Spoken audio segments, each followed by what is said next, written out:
everybody. This is Pastor Brady, and I'm here with Deacon Allen. Say hey to him, Al. Hey, guys. How you guys doing? And we are sitting here today with Lee Sanford. And as promised last week, we are interviewing him. This is the very first of our interviews that we're doing with people in the church. And so the whole purpose of this, we're going to do these once a month, usually the first Thursday of every month. And the whole purpose of this, guys, is so that you get to know people that are in the church on a deeper level. Maybe people you don't know, maybe people you do know. But we just wanted to try this today, and Lee has graciously agreed to be our guinea pig. So, Lee, welcome on. Yeah, thank you for having me. I'm glad to be a guinea pig. Well, you're more than a guinea pig. You're a great guy. He's been at our church for, Lee and I were just talking before we got on air here. Lee and his wife, Melody, have been coming almost 2 years, coming up on 2 years this summer, and they joined last February, went through the new members class. Yep. And loved having he and Melody through that, and really have just jumped in. And we're just so thankful for you guys. Before we get into that, Alan, it's hard to believe, but tomorrow I'll hit the quarter-of-a-century mark. Wow. I can't believe it, man. You'll be able to rent a car. I know it, and my insurance is going to go down. Somebody say amen to that. I mean, man, the insurance is crazy. We can talk about that all day. All right, so Alan and I, Lee, we're going to just ask you a few questions. You just shoot from the heart, man. Just tell us how, and folks, encourage Lee. This isn't easy to get on here and do this kind of thing, so make sure you let him know how much you appreciate him. But I'll start us off with the first question. Lee, just tell us when you became a Christian. I know. I don't know the exact date or times. I know you're very good with memorizing dates. I'm not good with that kind of stuff. I do know it was when I was younger, probably around 8 or 9, and it was here actually. It was at a vacation Bible school here one summer. So again, don't know the exact year or date and time, but I remember vividly enough to know that I knew what it meant to ask God into my heart. Yeah. And that's what mattered. So you knew you were saved when you asked him into your heart, into your right. life.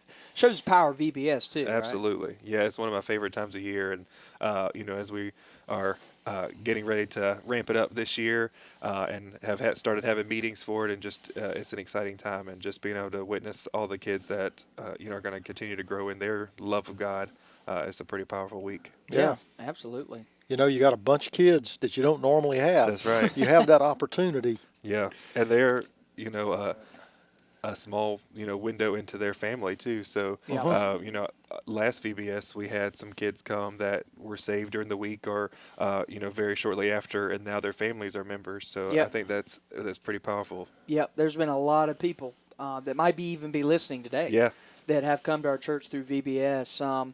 Before Alan asks the next question, I want to bounce off of that question, Lee. And by the way, for our listeners, today's episode might be a little bit longer because we love Lee and we want to hear what he has to say. But it's interesting, Lee, you accepted Christ here but didn't come back and officially join until much later. So tell me a little bit about that. Yeah, absolutely. I'm not sure what happened, the younger years, but pretty soon, I would say probably 11 or 12, we got very involved at a church with out in South Congaree, and so grew up there for a good chunk of my life. Was involved a little bit on the praise team there, but really involved with their children's ministry quite a bit. They did a lot with puppets. That was a really fun thing to get involved with over there. But yeah, Miss Joni, shout out to Miss Joni if she's listening. She was really fun to work with. But yeah, so that's where we went to quite a while.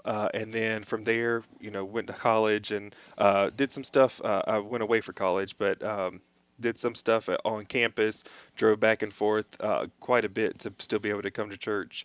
And then, everything kind of led its way back to Gaston, and I'm glad to be back. Awesome. Well, we love having you. Yeah, we love having you. We're glad you're back too. Yeah, we're glad you're home. That's we're right. Glad you're Absolutely. Home. Now, where'd you go to college? A few places.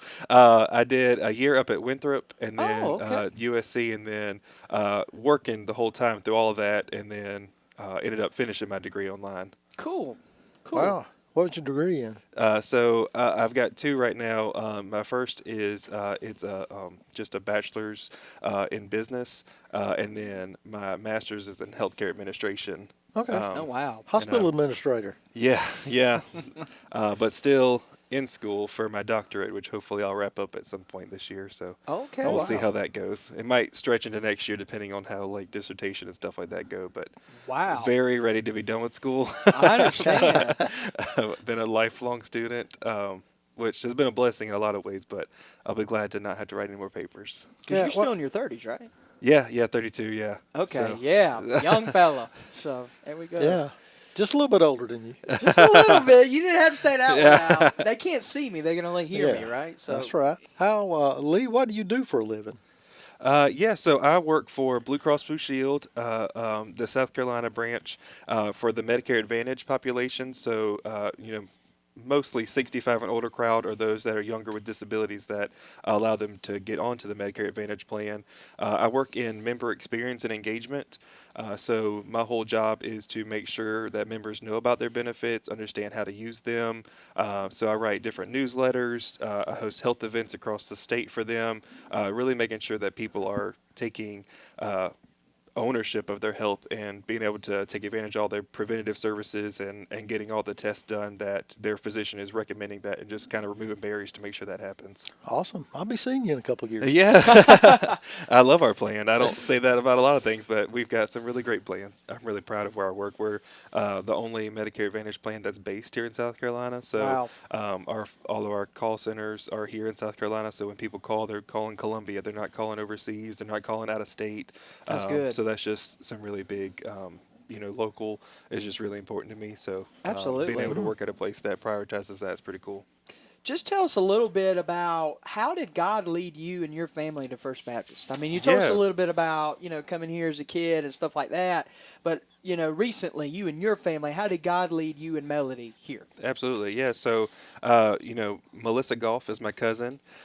She had been coming a year or two before we even visited ever, but we came and visited for Elijah's baptism and Kelsey's dedication on 2 different services. That was when the service happened to land on the dedication landed on a Mother's Day that year. Yeah. So it was just really neat to be able to come with my grandparents, and my granny, who's no longer with us, was able to be there, and it was just a really special day. At that time, we were serving at a place out in Pillion, and we're really connected to families there. We were getting called to come here, but because we were so close with friends and families there, you fight that decision. You fight, Yeah. you really question it. And whereas your gut and God is telling you one thing, you kind of ask multiple times versus just doing it the first time, Yeah, just like we jumping probably in, should. right? Yeah. And then, things happened with the church. The pastor, who was very sick for a very long time, he did end up passing away. So the church kind of took, a sabbatical, took some weeks off to kind of gather themselves. He was a huge, integral part of that church. And during that time, we were able to visit here more, and we just decided to go ahead and listen to God instead of fighting it. So that's what had us coming here officially. And then, like you had mentioned, eventually took the new members class and made it truly official that we were members. Yeah. I think it's crazy about Lee. Lee's family is a really good example, starting with Melissa. I mean, we got to give her a lot of credit here. Absolutely. Melissa, I hope you're watching. And thank you for cleaning my teeth. You do an amazing job. Go see your airport family dentistry. But what's really cool is I remember, when I first came here over 3 years ago now, which is hard to believe, right after COVID in February 2021, it wasn't long after that Sean and Melissa started coming. And it is so crazy. I also need to shout out Dwayne Johnson. He was going to the dentistry there, and she was cleaning his teeth, and he invited her to church. And, he invited her, and they were going somewhere at the time, but I think they were looking and some stuff like that. And Dwayne said, well, why don't you just come and check us out? I mean, it all starts with an invite. That's right. Because when you look at the trickle-down effect, so Dwayne invited Melissa and Sean come, and they were actually in my very first new members class. So now I've taught 14 new members classes now, 3 years later, but they were in the first one. And so I love everybody that takes class, but that first you always one, have your first, I remember those so well, and it just means a lot to me. And Sean and Melissa mean a lot to me, as all of our listeners do. But what's so crazy about it is, okay, so Melissa and Sean come because Dwayne invited them. And then you guys come, Mm-hmm. right? So you and Melody start coming, and then your sister and her boyfriend Tim start coming, Yep. and then your mom and dad start coming, and then and I also forgot to mention Melissa's parents. Melissa's parents. Yep. They started coming, Cindy and Bruce, and then your grandfather comes. Yep. And it's just that's like 15 people. Yeah. And it started off From of one invite. one invite. That's right. And that's the power of one invite. So, hey, before we continue with the interview, my question to all our listeners is who have you invited this week? Because it could have a huge impact like that in y'all's family. And it's crazy to sit here and think, too, Lee. I just remembered that one of the first times I met you was at your granny's celebration of life. And I did your grandmother's celebration of life, and you did, too. You had a part in it, too. And it's just crazy looking back on that. Yeah, absolutely. I mean, that is, I'll be very honest with you, hearing you speak at her, meeting you and being able to interact with you prior to her funeral, I know you like to meet with the families to, get to learn more about them and connect to who they are before you have to do that, difficult part of being a pastor.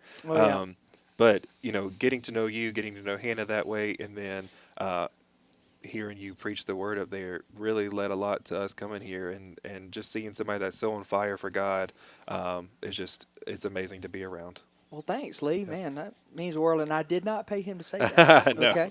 And Volunteer position here. yeah. And also, I forgot, I also did your other grandmother's funeral, right? Yeah, a couple months after that. Vince's mom. Yep. That blows my mind.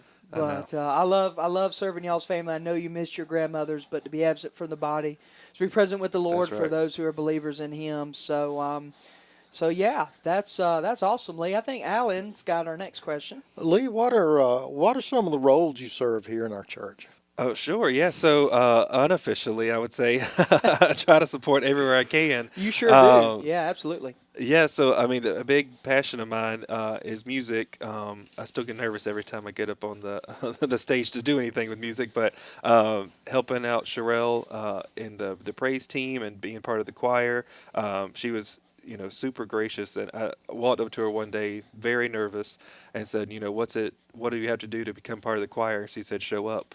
And so there was a practice that night, so I showed up, and everybody there was super welcoming, got me a crate full of all the books that we were working on at that time. And so that's been a really fun part of ministry to be around.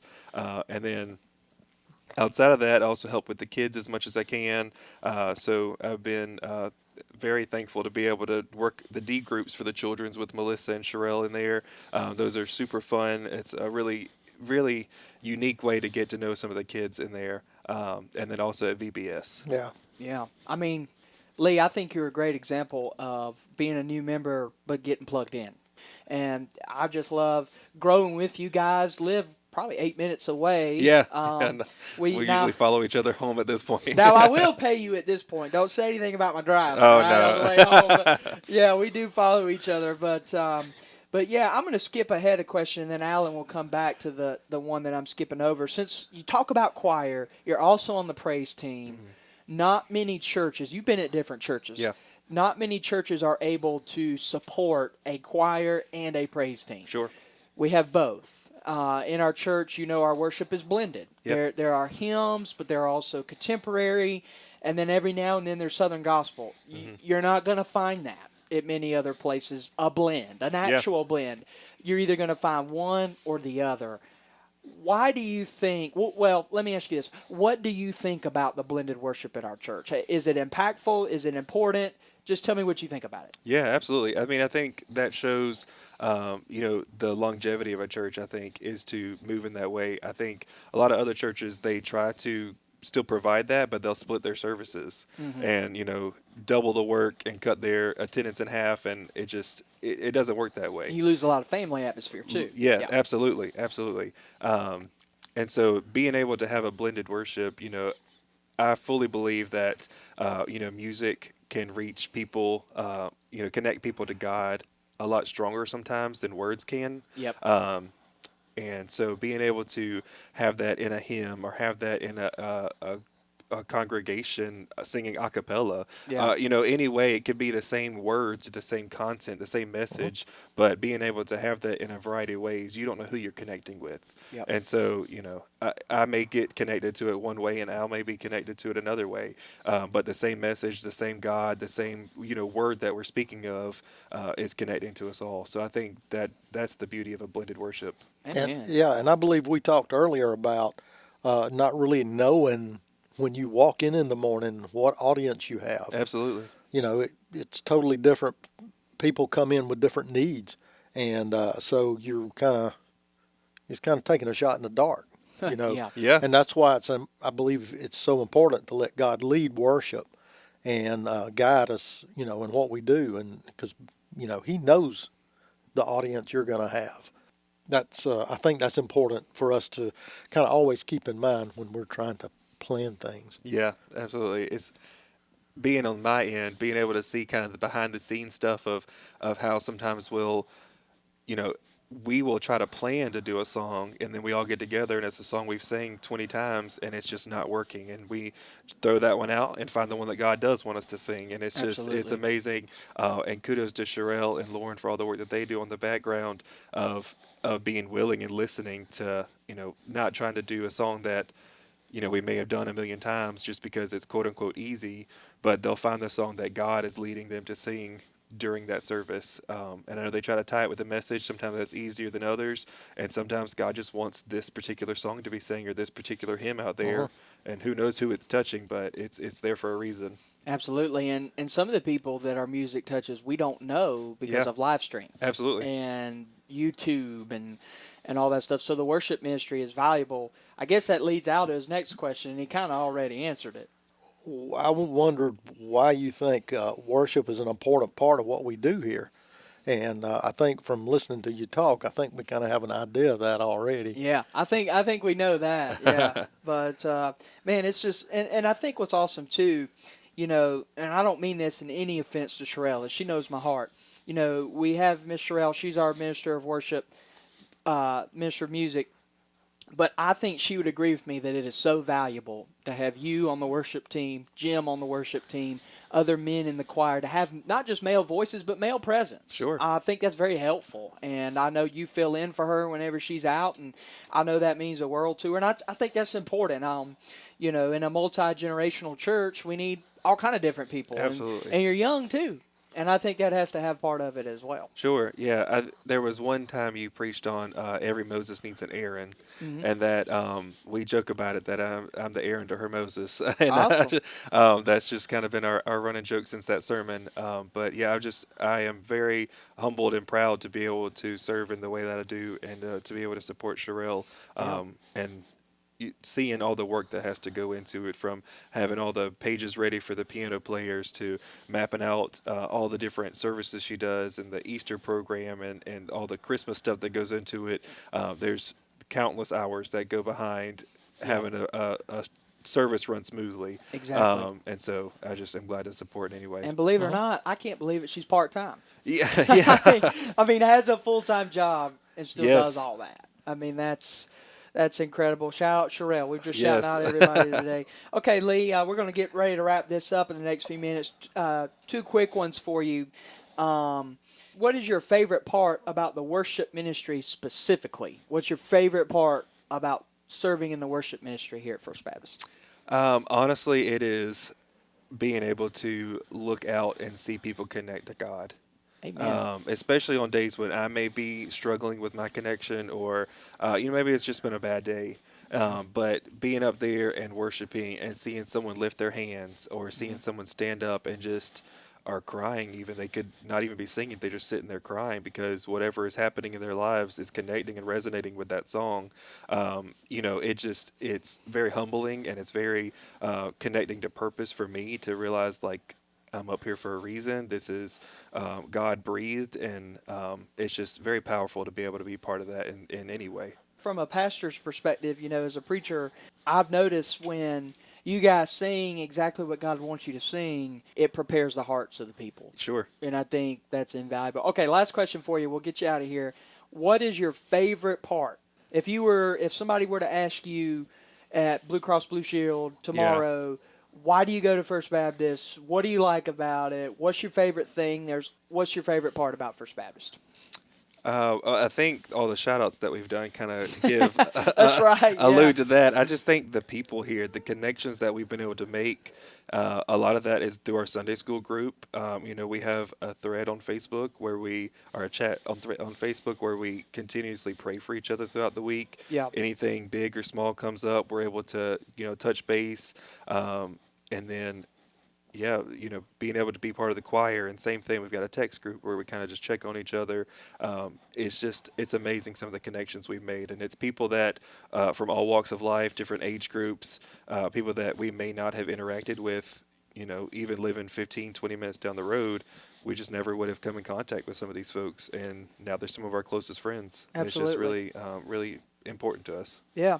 I think what's cool about Melody and Lee is that and I don't know if Lee knows I know this, but just last week or a few weeks ago, Stafford and Caitlin live right down the street from you guys. They go to our church, and little Nathan, shout out to Nathan, I know he's listening, they just had supper with you guys at your house, and I think your wife cut Nathan's hair. And, I mean, hey, that's what biblical community is all about. Yeah, it was really fun. Yeah, they live 3 doors down, and he rode his little red bike down, and they came in. Yeah, Melody cut his hair. I had cooked supper, and I think we hung out for probably 2.5, 3 hours, just learning more about each other, and just really, I don't know. It's just really special who you find, and when now we sit together in Sunday school, we look for each other every Sunday to come and sit down with each other, and it's if anyone out there is looking for a church, definitely come give us a try, because you're going to meet people here that you want to know. Yeah. Well, that's awesome, Lee.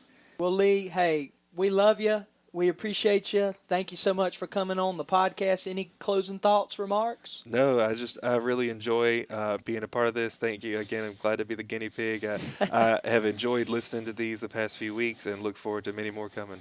Awesome. Cool.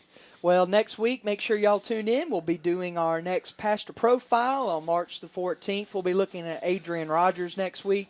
So we are really excited about that. Thanks again, Lee, for coming on. We love you. We appreciate you. And like you said, send this podcast to somebody that doesn't go to church. We're not trying to poach anybody.